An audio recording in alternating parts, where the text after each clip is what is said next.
नमस्कार दोस्तों, मेरा नाम है अंशुमन नायक और आप सभी का बहुत बहुत स्वागत है इंडियन डिफेंस न्यूज की डिफेंस टॉक सीरीज में। अब डिटेल में जाने से पहले ज़रा सुर्खियों पर नज़र डालते हैं। तेजस MK2 की पहली फ्लाइट को 2023 की शुरुआत में कंडक्ट करने का प्लान किया जा रहा है, जिसके बाद 2028 से इसकी मास प्रोडक्शन को शुरू किया जाएगा। 12 से 14 अक्टूबर के बीच होने वाली निर्भय मिसाइल की ट्रायल के दौरान इसमें DRDO की इंडिजिनस इंजन को टेस्ट करने का प्लान किया गया है, जिसको इसकी सीरीज प्रोडक्शन यूनिट में इस्तेमाल किया जाएगा। साब की तरफ से अभी ग्रिपन E की कंप्लीट टेक्नोलॉजी को भारत के साथ शेयर करने का ऑफर दिया गया है, लेकिन फिर भी भारत की तरफ से इसमें किस वजह से इंटरेस्ट नहीं दिखाया जा रहा है।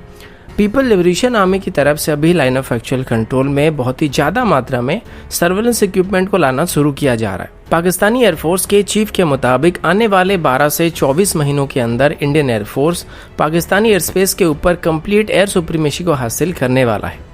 एक बार फिर से भारत और US के नेवी के बीच पैसिव एक्सरसाइज को कंडक्ट करने का फैसला किया गया है। और अंत में UK की तरफ से अभी दुनिया की सबसे बेहतरीन डिकॉय सिस्टम को डेवलप कर लिया गया है, जो कि किसी भी एयर डिफेंस सिस्टम को जैम कर सकता है, और इनको अभी स्वार्म ड्रोन के साथ भी वो इस्तेमाल करने लगे हैं। ऐसे ही कुछ और खबरों के बारे में हम आज की वीडियो में बात करने वाले हैं, तो चलिए देर ना करते हुए आज की वीडियो शुरू करते हैं। आज की पहली अपडेट तेजस MK2 प्रोग्राम को लेकर है। मीडिया रिपोर्ट के मुताबिक AD की तरफ से अभी बताया गया है कि लॉकडाउन का जो असर है वो तेजस MK2 प्रोग्राम के ऊपर कोई खास असर डालने वाला नहीं है, और 2022 की जून तक तेजस MK2 की पहली LSV यूनिट को तैयार करने का प्लान किया जा चुका है और इसकी टेस्ट फ्लाइट को 2023 की शुरुआत में कंडक्ट किया जाएगा। अभी आने वाले 1 या 2 हफ्तों के अंदर ही तेजस MK2 की डिज़ाइन को फाइनल कर दिया जाएगा, जिसके बाद 2021 की शुरुआत में ही इसकी मेटल कटिंग को शुरू किया जाएगा, जिसके बाद इसकी सभी डेवलपमेंटल प्रोसेस को 2028 तक पूरा करके इसकी सीरीज प्रोडक्शन को शुरू करने का एम रखा गया है। ADA का कहना है कि तेजस MK2 प्रोग्राम के लिए हमें मैक्सिमम टेक्नोलॉजी को डेवलप करने की ज़रूरत नहीं पड़ेगी, क्योंकि वो पहले से ही हमारे पास मौजूद है, जिस वजह से इसकी डेवलपमेंट प्रोसेस अभी काफ़ी तेज होने वाली है। इसकी पहली 2 LSV यूनिट अभी IOC वेरिएंट की होने वाला है, जिसको 2026 के बीच डेवलप किया जाएगा, जिसके बाद इसकी एक और LSV यूनिट को तैयार किया जाएगा जो कि FOC वेरिएंट का होने वाला है, और इसको 2028 से पहले तैयार किया जाएगा। वहीं पर तेजस MK2 और नेवी की twin engine deck based fighter में भी लगभग 80% के आसपास टेक्नोलॉजी सेम रहने वाली है, और इनके यूनिक्स में कोई खास चेंजेस देखने को नहीं मिलने वाले हैं। अगर आपने हमारी तेजस MK2 वाला वीडियो देखा होगा तो आपको ये सब पहले से पता होगा कि तेजस MK2 में अब फुल टच स्क्रीन डिस्प्ले मौजूद होने वाली, जो कि पायलट को सभी जरूरी जानकारी को क्लियरली डिस्प्ले करने में मदद करने वाला है। साथ ही इसका थ्रॉटल लेफ्ट साइड में होने वाला है, जबकि कंट्रोलर स्टिक राइट साइड में होने वाला है। HAL और ADA की तरफ से अभी इसकी 2 फुल मिशन सिमुलेटर को बनाया जा रहा है, जिसमें से एक में हमने इस वीडियो को शूट किया था, लेकिन तब वो डेवलपमेंट प्रोसेस के अंदर था। लेकिन अब इसमें तेजस MK2 की इंडक्शन से पहले ही हमारे पायलट्स को तेजस MK2 को ऑपरेट करने की ट्रेनिंग दिया जा सकेगा। अब आगे बढ़ने से पहले वीडियो को लाइक कर दीजिएगा। साथ ही जो लोग पहली बार हमारे चैनल को देख रहे हैं या फिर अभी तक हमारे चैनल को सब्सक्राइब नहीं किए हैं, चैनल को सब्सक्राइब करना मत भूलिएगा। अगला अपडेट निर्भय मिसाइल को लेके है। वैसे आपको ये बात पहले से पता होगा कि निर्भय मिसाइल की अभी एक और टेस्ट को 12 से 14 अक्टूबर के बीच कंडक्ट करने का फैसला किया गया है। अभी तक निर्भय मिसाइल को 6 बार टेस्ट किया जा चुका है, लेकिन हर बार इसमें रशियन ऑरिजिन इंजन का इस्तेमाल किया गया था। इस बार इसमें GTRE की तरफ से डेवलप किए गए स्मॉल टर्बोफैन इंजन का इस्तेमाल करने का फैसला किया गया है। अभी निर्भय मिसाइल को फुली ऑपरेशनल करने का प्लान किया जा रहा है और इसकी फुल स्केल की प्रोडक्शन को 2021 से शुरू करने का प्लान किया जा रहा है, लेकिन DRDO की तरफ से अभी इसमें Russian origin NPO Saturn 36 engine इस्तेमाल ना करने का फैसला किया गया और बदले में वो इसकी फुल स्केल की प्रोडक्शन वेरिएंट में GTRE की तरफ से डेवलप किए गए स्मॉल टर्बोफैन इंजन का इस्तेमाल करना चाहती है। इसको लद्दाख में भी लगभग -15 डिग्री के टेम्परेचर में टेस्ट किया गया था। साथ ही बेंगलुरु में भी इसको 90 मिनट तक टेस्ट किया गया था और इस दौरान ये फुल पावर के साथ टेस्ट किए गए थे। निर्भय मिसाइल एक सबसोनिक क्रूज मिसाइल है, जो कि मैक्सिमम मार्क 0.6 से 0.7 की स्पीड में ट्रैवल कर सकता है और 1000 किलोमीटर तक मार्क कर सकता है। DRDO अभी 2021 से इसकी लैंड बेस्ड वेरिएंट की प्रोडक्शन को शुरू करना चाहती है। साथ ही इसकी नेवल और एयरफोर्स वेरिएंट को भी डेवलप कर रही है और 2023 तक इसकी नेवल वेरिएंट की टेस्ट को करने का एम रखा गया है, जिसके तुरंत बाद ही इसकी एयर लॉन्च वेरिएंट की भी टेस्टिंग होने वाली है और इसको SU-30 MKI से लॉन्च करने का एम रखा गया। और हो सकता है जिस तरीके से ब्रह्मोस मिसाइल को SU-30 में इंटीग्रेट किया जाता है, ठीक वैसे ही इसको SU-30 में इंटीग्रेट किया जाएगा।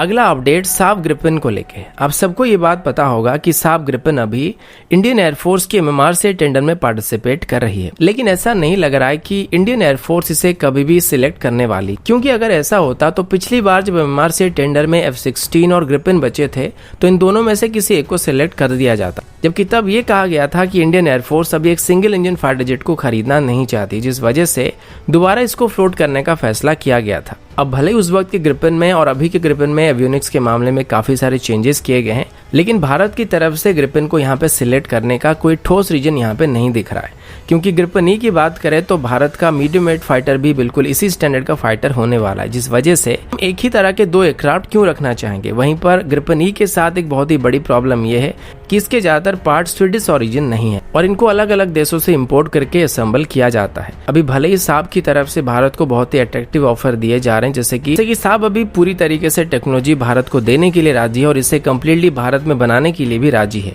इसमें भारत अपने हिसाब से अपनी वेपन्स को भी इस्तेमाल कर सकता है और किसी भी इंडियन ओरिजिन वेपन को इसमें इंटीग्रेट करने के लिए साब की तरफ से फुल्ली एश्योरेंस दिया जा रहा है। साथ ही सबसे बड़ी बात यह है कि इसमें मेट्योर मिसाइल को बाय डिफॉल्ट VVR मिसाइल के तौर पर भी यूज किया जा सकता है, तो ये भारत के लिए रफाल का एक सस्ता अल्टरनेटिव के तौर पर यहाँ पे काम कर सकता है। पर जब साब ने इसकी सभी टेक्नोलॉजी को भारत के साथ शेयर करने का ऑफर दिया तो इसमें कुछ बहुत बड़े लूपहोल सामने आए थे, जैसे कि ग्रिपेन में लगभग सभी मेजर पार्ट को अलग अलग देशों से इम्पोर्ट किया जाता है। ऐसे में जब इसकी इंजन के बारे में बात की गई कि क्या वो भारत के साथ इसकी इंजन को शेयर कर पाएंगे, इसके बारे में साब की तरफ से कोई भी स्पेसिफिक आंसर नहीं दिया गया था, क्योंकि इसमें जनरल इलेक्ट्रिक्स की 4N4 इंजन का इस्तेमाल किया जाता है। इसके बाद उनको ये पूछा गया कि अगर वो भारत में ग्रिपेन ई की कंप्लीट इकोसिस्टम को बनाना चाहते हैं और इसको completely make in India programme के अंदर बनाना चाहते हैं तो क्या इसमें जनरल इलेक्ट्रिक्स के इंजन के बदले किसी और इंजन का इस्तेमाल किया जा सकता है। इस सवाल का जवाब भी साब की तरफ से क्लियरली नहीं दिया गया था, जो कि मेरे हिसाब से एक बहुत ही मेजर पॉइंट था, जिसको अगर साब पूरा नहीं कर पाता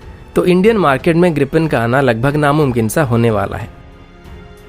अगला update line of actual control को लेके है। एक तरफ चाइना की तरफ से ये कहा जाता है कि वो भारत के साथ अभी कोई भी कॉन्फ्लिक्ट नहीं चाहते हैं और बॉर्डर में बढ़ रही तनाव को जल्द ही खत्म करना चाहते हैं, लेकिन इसी बीच सुनने को मिल रहा है कि चाइना की तरफ से अभी एडिशनल ट्रूप्स और इक्विपमेंट को बॉर्डर में लाया जा रहा है। चाइनीज आर्मी की तरफ से बताया जा रहा है कि वो अभी इंडियन आर्मी की मूवमेंट को लेकर काफी चिंतित है, क्योंकि उनको अभी कोई भी क्लियर अंदाजा नहीं मिल रहा है कि इंडियन आर्मी क्या कर रही है और इसी वजह से वो अभी इंडियन आर्मी की हरकत पर नजर रखने के लिए बॉर्डर में एडिशनल सर्वेलेंस इक्विपमेंट को ला रहे हैं। और अभी उनको ऐसा डर लग रहा है कि शायद इंडियन आर्मी की तरफ से एक बार फिर से उनको कोई सरप्राइज देने का प्लानिंग किया जा रहा है। और 29 से 30 अक्टूबर के बीच जब इंडियन आर्मी की तरफ से स्ट्रेटेजिक हाइट पर कब्जा किया गया, तब से पीपल लिबरेशन आर्मी थोड़े से प्रेशर में आ चुकी है, क्योंकि अब उनको सही तरीके से पता लगाने में दिक्कत हो रहा है कि इंडियन आर्मी क्या कर रही है। इसी वजह से अभी पीपल लिबरेशन आर्मी की तरफ से बहुत ही ज्यादा मात्रा में सर्वेलेंस प्लेटफॉर्म को लाइन ऑफ एक्चुअल कंट्रोल में लाया जा रहा है, जिससे वो इंडियन आर्मी की हर मूवमेंट के बारे में ज्यादा से ज्यादा डिटेल को इकट्ठा करने की कोशिश कर रहे हैं। और अभी चाइना पूरी तरीके से डिफेंसिव मोड में जा चुका है और किसी भी तरह के कैजुअलिटी को अवॉइड करने की कोशिश कर रहा है। इंडियन आर्मी ने अभी क्लियर कर दिया कि अगर लाइन ऑफ एक्चुअल कंट्रोल से कोई पीछे जाएगा तो वो चाइना है और हम कभी भी किसी भी हालत में पीछे नहीं जा सकते हैं। और चाइना के लोकल कमांडर्स का कहना है कि अगर कोई कॉन्फ्लिक्ट होता है तो अभी भारत के पास काफी सारे एडवांटेजेस है और सिर्फ लाइन ऑफ एक्चुअल कंट्रोल के अलावा भारत अक्साई चीन के डेप्थ एरिया में भी अपनी पकड़ को यहाँ पे मजबूत कर सकता है, जबकि पीपल लिबरेशन आर्मी के पास अभी काफी ज्यादा ऑप्शन मौजूद नहीं है और इसी वजह से वो अभी डिफेंसिव मोड में जा रहे हैं। तो रिसेंटली मैंने ट्विटर में एक वीडियो को पोस्ट किया था जिसमें पाकिस्तानी एयरफोर्स के चीफ ने ये बताया था कि भारत अभी बहुत ही जल्द पाकिस्तान के ऊपर हमला करने की प्लानिंग कर रहा है और उनकी स्पीच के दौरान मेन इशारा रफाल जेट के ऊपर था और उन्होंने बताया अगला अपडेट पाकिस्तान की तरफ से है। तो रिसेंटली मैंने ट्विटर में एक वीडियो को पोस्ट किया था जिसमें पाकिस्तानी एयरफोर्स के चीफ ने यह बताया था कि भारत अभी बहुत ही जल्द पाकिस्तान के ऊपर हमला करने की प्लानिंग कर रहा है और उनकी स्पीच के दौरान मेन इशारा रफाल जेट के ऊपर था और उन्होंने बताया था कि भारत की तरफ से अभी पाकिस्तान के ऊपर कोई ऑफेंसिव स्ट्राइक करने का प्लानिंग किया जा रहा है। पाकिस्तानी एयरफोर्स के air chief marshal Anwar Khan ने मीडिया को बताया है कि उनके पास अभी ऐसे रिपोर्ट हैं कि भारत अभी कश्मीर तक ही सीमित नहीं रहने वाला है और भारत की तरफ से अभी लगभग 5 किलोमीटर तक अंदर तक घुसने की कोशिश किया जाएगा और ये सब मोस्टली आने वाले 12 से 24 महीनों के अंदर ही होने वाली है। जब इंडियन एयरफोर्स में 36 रफाल जेट इंडक्ट हो जाएंगे और मेट्योर मिसाइल की वजह से इंडियन एयरफोर्स आराम से पाकिस्तानी एयर स्पेस के ऊपर एयर सुप्रीमेसी को मेंटेन करने वाला है। वैसे हमारी तरफ से इस बात को लेके कोई भी खबर सामने नहीं आई थी, लेकिन पाकिस्तान के मन में ये जो डर है ये देख के अच्छा लग रहा है। दरअसल 1 या 2 दिन पहले इंडियन एयरफोर्स के चीफ की तरफ से भी बताया गया था कि इंडियन एयरफोर्स अभी पूरी तरीके से एक टू फ्रंट की लड़ाई के लिए तैयार है और रफेल के शामिल होने के बाद इंडियन एयरफोर्स को अभी पाकिस्तान के अंदर डीप स्ट्राइक करने में कोई भी दिक्कत नहीं होने वाली है। अगला अपडेट यूएस नेवी और इंडियन नेवी को लेके है। अगर आपको याद होगा तो कल मैंने आप सभी को बताया था कि यूएस नेवी की तरफ से अभी अपनी nuclear power aircraft carrier USS Ronald Reagan को इंडियन ओशन रीजन में भेजा जा रहा है और 2 दिन पहले इसको मलाक्का स्ट्रेट में स्पॉट किया गया था। आज इसी को लेकर एक और अपडेट सामने आई है जिसके मुताबिक यूएस और इंडियन नेवी के बीच अभी एक और नेवल एक्सरसाइज को कंडक्ट करने का प्लान किया गया है और ये भी एक पैसेज एक्सरसाइज होने वाली है जिसको 12 अक्टूबर यानी कि कल से कंडक्ट करना शुरू किया जाएगा। और ये दूसरी बार है जब इंडियन नेवी इस साल यूएस नेवी के कैरियर स्ट्राइक ग्रुप के साथ पैसेज एक्सरसाइज को कंडक्ट करने वाली है। इससे पहले जब जून में भारत और चाइना के बीच गलवान वाला हादसा हुआ था तब भी यूएस और इंडियन नेवी की तरफ से पैसेज एक्सरसाइज को कंडक्ट किया गया था और नवंबर में भारत, यूएस और जापान की नेवी के बीच इंडियन ओशन रीजन में मैलेवेयर एक्सरसाइज को भी कंडक्ट किया जाएगा। ऐसे में भारत पिछले 3-4 महीनों के अंदर ही यूएस, जापान, ऑस्ट्रेलिया और रशिया के साथ भी पैसेज एक्सरसाइज को कंडक्ट कर चुकी है जो कि इंडियन ओशन रीजन में इंडियन नेवी की अलग अलग देशों के नेवी के साथ ज्वाइंट कोऑपरेशन को बेहतर बनाए रखने में काफी मदद करने वाली है। साथ ही चाइनीज प्रेजेंस को दबाए रखने में भी हमको ये काफी मदद करने वाला है। और अभी जैसे हालात चल रहे हैं ऐसे में चाइना के लिए एक तरीके से सिग्नल भी है कि इंडियन ओशन रीजन में इंडियन नेवी अकेला नहीं है। अगला अपडेट दुनिया की सबसे बेहतरीन डिकॉय सिस्टम को लेके है। इटालियन डिफेंस फर्म लियोनार्डो की तरफ से अभी ब्रिटिश रॉयल एयरफोर्स के साथ मिलकर एक नई अनमैन्ड ड्रोन टेक्नोलॉजी और डिकॉय सिस्टम को टेस्ट किया गया था जिसे इलेक्ट्रॉनिक वॉरफेयर के लिए इस्तेमाल किया जा सकता है और किसी भी इनकमिंग मिसाइल को धोखा देने के लिए इसको इस्तेमाल किया जा सकता है। इसको टेस्ट करने के लिए लियोनार्डो और रॉयल एयरफोर्स की तरफ से स्वार्म ड्रोन टेक्नोलॉजी को इंट्रोड्यूस किया गया था जिसमें मल्टीपल ड्रोन्स में इस इलेक्ट्रॉनिक काउंटरमेजर सिस्टम को इंटीग्रेट करके टेस्ट किया गया था। इस डिकॉय सिस्टम को मेनली ग्राउंड बेस्ड रडार को जैम करने के लिए डिजाइन किया गया था और इसका नाम ब्राइट क्लाउड है और इस टेस्ट के दौरान इसको दुश्मन की एयर डिफेंस सिस्टम को निशाना बनाने के लिए प्रोग्राम किया गया था। इस पर कमेंट करते हुए लियोनार्डो की तरफ से बताया गया कि इस टेस्ट के दौरान इनकी परफॉर्मेंस काफी बेहतर पाया गया था और ये इलेक्ट्रॉनिक नॉइज की मदद से ग्राउंड बेस्ड सभी रडार को जैम कर रहे थे। इस प्रोग्राम के सक्सेस होने के साथ साथ ही यूके को स्वार्म ड्रोन टेक्नोलॉजी हासिल होने वाली है। अभी भी रॉयल एयरफोर्स की तरफ से इसको यूज किया जा रहा है और इसे वो मेनली फाइटर जेट्स में रेडियो फ्रिक्वेंसी जैमर के तौर पर इस्तेमाल कर रहे हैं, पर अभी इसको स्वार्म ड्रोन के साथ भी टेस्ट किया जा चुका है और इसके लिए इसमें कुछ स्पेशल मॉडिफिकेशन किए गए थे ताकि इनको ड्रोन के साथ इस्तेमाल किया जा सके। ये सिस्टम अभी यूएस की तरफ से भी इस्तेमाल किया जा रहा है लेकिन पता नहीं किस वजह से प्रेस रिलीज के कुछ ही समय बाद ही लियोनार्डो की तरफ से अपनी वो ट्वीट को डिलीट कर दिया गया था